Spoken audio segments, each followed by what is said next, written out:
Hi friends, welcome back. ఈ particular వీడియోలో మనం నేర్చుకోబోయే టాపిక్ ఏంటి అంటే బూట్ స్ట్రాప్లో వాళ్ళు కొన్ని క్లాసెస్ టైపోగ్రఫీకి ప్లస్ మా బ్యాక్గ్రౌండ్స్ కలర్స్ మార్చడానికి కొన్ని క్లాసెస్ ఆల్రెడీ డిఫైన్ చేశారు. సో టైపోగ్రఫీకి సంబంధించి నియర్లీ ఒక 7 క్లాసెస్ మనం రెగ్యులర్గా వాడుతుంటాము ఒక వెబ్ అప్లికేషన్ డెవలప్ చేయడానికి. అలాగే బ్యాక్గ్రౌండ్స్ అయితే మన సిచ్యువేషన్ బేస్ చేసుకొని మన యూజర్ యొక్క మూడ్ అంటే సక్సెస్ అయినప్పుడు ఏ కలర్ రావాలి, ఏదన్నా డేంజర్ అంటే ఒక క్లిక్ చేసినప్పుడు అతను ఫామ్ ఫీల్డ్స్ అన్నీ ఫిల్ చేయలేదు, రెడ్ కలర్ వస్తే అతను ఎలా బిహేవ్ చేస్తాడు, వీటిని యూజర్ యొక్క బిహేవియర్ని బేస్ చేసుకొని బ్యాక్గ్రౌండ్ కలర్స్ సంబంధించిన కొన్ని క్లాసెస్ మన ఫ్రేమ్వర్క్లో ఉన్నాయి. సో వీటిని ఎలా యూజ్ చేయాలనో ఈ వీడియోలో మనం చూద్దాం. సో ఫస్ట్ డ్రీమ్వీవర్ లాంచ్ చేసి ఒక HTML డాక్యుమెంట్ని తీసుకొని స్టెప్ నెంబర్ 1 మీరు దీన్ని సేవ్ చేసేసేయండి. సో టైపోగ్రఫీ అనే పేరు ఇద్దాం, typography.html అని ఇద్దాం. సో అచ్చా ఆల్రెడీ ఫైల్ ఉందన్నమాట, ఇది టైపోగ్రఫీ కాకుండా టైపోగ్రఫీ 2 అని ఇద్దాం. ఓకే, సో ఇక్కడ మనకి చేయాల్సిన ముఖ్యమైన పని ఏంటంటే నెంబర్ 1 మనం దీనికి jQueryని అటాచ్ చేయడం, అలాగే బూట్ స్ట్రాప్ని అటాచ్ చేయడం. ఇవి రెండు ప్రజెంట్ అవసరం లేదు, ఎందుకంటే మనకి అలర్ట్, మోడల్ విండో, ఆక్రిడియన్, ట్యాబ్స్ ఇలాంటి jQuery కాంపోనెంట్స్కి ఇవి రెండు కావాలి.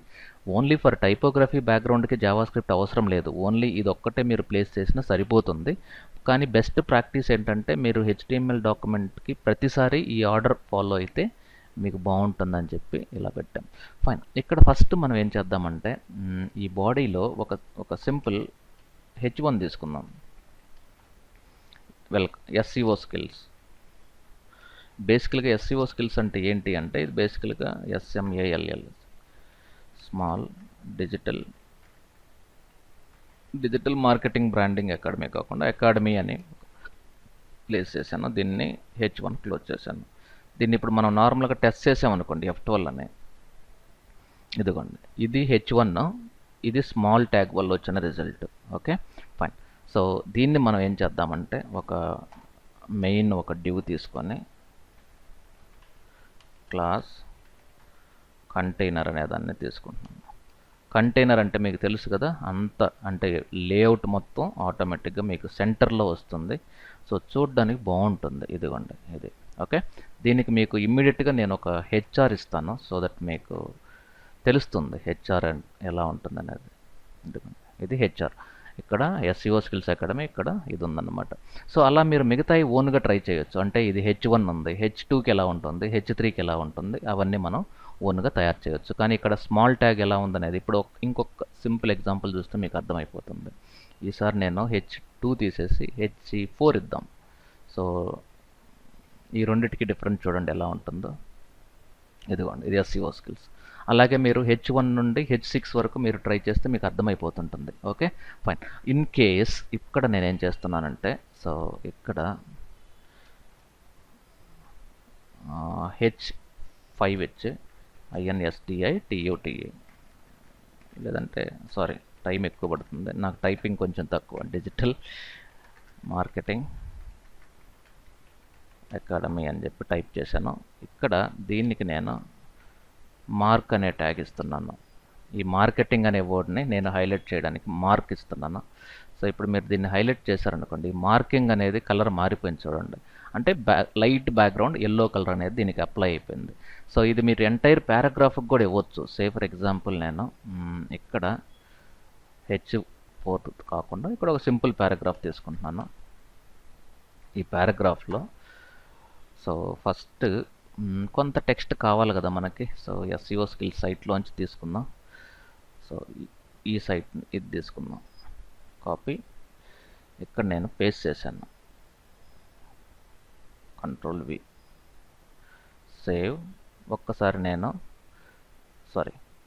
F12 ప్రెస్ చేస్తే పారాగ్రాఫ్ ఎలా ఉంటుందో ఇలా వస్తుంది. కానీ ఈ పారాగ్రాఫ్ ఫస్ట్ పారాగ్రాఫ్, ఈ పారాగ్రాఫ్కి మనం top side H5 web designing అని పెడదాం.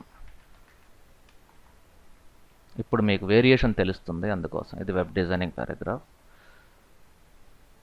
H5, లేదంటే దీన్ని H3 ఇద్దాం. ఇది సో ఇది ఎంత ఆక్యుపై చేయాలి. ఇప్పుడు ఈ పారాగ్రాఫ్ కలర్ ఇద్దాం. కలర్ ఇచ్చేటప్పుడు ఎప్పుడు కూడా మనకి క్లాస్ ఈక్వల్ టు ఫస్ట్ మనం చేయాల్సిన మొట్టమొదటి పని, ఇది టైపోగ్రఫీకి సంబంధించింది కాబట్టి TEXT అనేది స్పేస్ చేస్తే ఇవ్వండి. టెక్స్ట్ ఐఫన్ ఇవన్నీ కూడా మనకు ఆప్షన్స్ ఉంటాయి. అంటే ఎన్ని ఉంటాయంటే మ్యూటెడ్ అని ఉంటుంది, ప్రైమరీ ఉంటుంది, సక్సెస్ ఉంటుంది, ఇన్ఫో ఉంటుంది, వార్నింగ్ ఉంటుంది, డేంజర్ ఉంటుంది. ఇవన్నీ కూడా టైపోగ్రఫీకి సంబంధించిన క్లాసెస్. సో టోటల్ మనకి ఎన్ని ఉన్నాయంటే 6 ఉంటాయి. ఒకటి muted, primary, success, info, warning, danger. అది మీరు గుర్తుపెట్టుకోవాల్సిన అవసరం లేదు. టెక్స్ట్ అని ఎప్పుడైతే మీరు టైప్ చేసి డాష్ ఇస్తారో ఇక్కడ ఆటోమేటిక్గా తెలిసిపోతున్నాయి. చూడండి, ఫస్ట్ మనం మ్యూటెడ్ అని ఇద్దాము, ఏమవుద్దో చూద్దాం. Text hyphen muted. ఓకే, దీన్ని నేను దీన్ని కాపీ చేసుకొని యాజ్ ఇట్ ఈజ్ పేస్ట్ చేసి ఈసారి మ్యూటెడ్ తీసేసి ప్రైమరీ అంటే ఇప్పుడు మీరు సెలెక్ట్ చేశారనుకోండి, ఇదిగోండి ఇక్కడ తెలిసిపోతుంది. అంటే కంట్రోల్ పట్టుకొని మీరు ప్రెస్ చేస్తే ఇది సెంటర్లో కావాలన్నా, అలాగే టెక్స్ట్ ఐఫన్ ఈ సెంటర్ కాకుండా డేంజర్ కావాలి. అలాగే ఈ మొత్తాన్ని కాపీ చేసి ఈసారి డేంజర్ కాకుండా ప్రైమరీ చూద్దాం, పేస్ట్. ఈసారి టెక్స్ట్ రైట్ అలైన్ ఇద్దాం. టెక్స్ట్ రైట్ అలైన్ కావాలి. ఇక్కడ మనకి ఏది కావాలి అంటే డేంజర్ అయిపోయింది కదా, సో సక్సెస్ ఇద్దాం. ఓకే, అలాగే మళ్ళీ కాపీ చేస్తున్నాను, పేస్ట్. ఈసారి సక్సెస్ కాకుండా ఇంకా డేంజర్ అయిపోయింది, సక్సెస్ అయిపోయింది, ప్రైమరీ కాలేదు. ప్రైమరీ అనే దాన్ని ఇచ్చి చూద్దాం ఎలా ఉంటుంది. అంటే మీరు ఒకసారి రిజల్ట్ చూస్తే తెలిసిపోతుంది ఇది ఎలా వస్తుందో. ఇదిగోండి, సో ఇదేమో సెంట్రల్ లైన్, ఇదేమో రైట్ అలైన్, ఇది లెఫ్ట్ అలైన్ కావాలనుకోండి. లాస్ట్ది నాకు ఈ రైట్ తీసేసి లెఫ్ట్ ఇస్తే చాలు, లెఫ్ట్ అలైన్. ఇక్కడ మీకు కలర్స్ అన్నీ మారిపోయాయి చూడండి. ఒకటి red, web design, graphic design. కానీ వీటికి కూడా మనం ఇంకా క్రియేటివ్గా కావాలి అనుకుంటే దీంట్లో మనం డివ్స్లో ర్యాప్ చేయొచ్చు. అంటే ఇప్పుడు for example div class equal to COL_MD_3 పెడుతున్నాను. అంటే టోటల్ 12 కాలమ్స్లో ఇది 3 కాలమ్స్ ఆక్యుపై చేయాలి అని మనం చెప్తున్నాం అన్నమాట. ఏది ఈ ఫస్ట్ బ్లాక్. ఈ సెకండ్ బ్లాక్ కూడా అలాగే చేయొచ్చు మనం. సో ఇక్కడ మనం కంపల్సరీ div, దీనికి కూడా మనం థర్డ్ స్పేస్ని ఆక్యుపై చేయమని చెప్తున్నాం. సో దీన్ని క్లోజ్ చేస్తున్నాను. సో ఈ డివ్కి కూడా థర్డ్ ప్లేస్, దీనికి కూడా మనం క్లోజ్ చేస్తున్నాం. ఇప్పుడు మీరు చూసేటప్పుడు చూడడానికి కొంచెం బాగుంటుంది. ఇదిగోండి వెబ్ డిజైన్ ప్లస్ ఇది రెస్పాన్సివ్ కూడా. ఇదిగోండి ఇప్పుడు చూడండి, ఇది రెస్పాన్సివ్లోకి వెళ్ళిపోయింది. వెబ్ డిజైనింగ్, గ్రాఫిక్ డిజైనింగ్ ఇది. ప్లస్ మీరు మ్యాక్సిమైజ్ చేస్తే ఇలా వస్తుంది. వీటికి నేమ్స్ మారిస్తే ఇది వెబ్, గ్రాఫిక్, ఇంటీరియర్ ఇలా మీకు ఇంకా క్లియర్గా తెలుస్తుంది. ఇది లెఫ్ట్ అలైన్, ఇది సెంటర్ అలైన్, ఇది రైట్ అలైన్, ఇది మళ్ళీ లెఫ్ట్ అలైన్ వచ్చింది. ఫైన్. ఇవి కాకుండా బ్యాక్గ్రౌండ్స్ మనం మార్చాలి అనుకుంటే ఇక్కడ వీటికి బ్యాక్గ్రౌండ్స్ కూడా ఇవ్వచ్చు. మనం దీన్నే సెలెక్ట్ చేసేసుకొని ఇక్కడ బీజీ, ఇక్కడ డేంజర్, ఇక్కడ ఆల్రెడీ అక్కడ ప్రైమరీ ఉంది కాబట్టి డేంజర్. దీనికి ఇంకొక బ్యాక్గ్రౌండ్ కలర్ ఇద్దాం, బీజీ. ఈసారి వార్నింగ్ ఇద్దాం దీనికి. ఇక్కడ దీనికి ఇంకొక బ్యాక్గ్రౌండ్ కలర్ కావాలంటే బీజీ. అవన్నీ మీరు గుర్తుపెట్టుకోవాల్సిన అవసరం లేదు. బీజీ అని కొట్టంగానే ఆటోమేటిక్ ఇవన్నీ వచ్చేస్తాయి ఇక్కడ. సో అది డ్రీమ్యూర్లో ఉన్న బ్యూటీ. ఇప్పుడు మీరు రీఫ్రెష్ చేశారనుకోండి ఇవి. Okay, this is all about background colours, typography colours for basic tags. ఇలా మీకు ఆర్డర్ లిస్ట్కి, అన్ఆర్డర్ లిస్ట్కి, డెఫినేషన్ లిస్ట్కి, ప్రీ ఫార్మాటింగ్ ట్యాగ్స్కి, వీటన్నిటికి కూడా ఇన్బిల్డ్ CSS ఉన్నాయి. అవి ఎలాగో నెక్స్ట్ వీడియోలో మనం చూద్దాం. So thank you very much. Stay tune. Have a great day.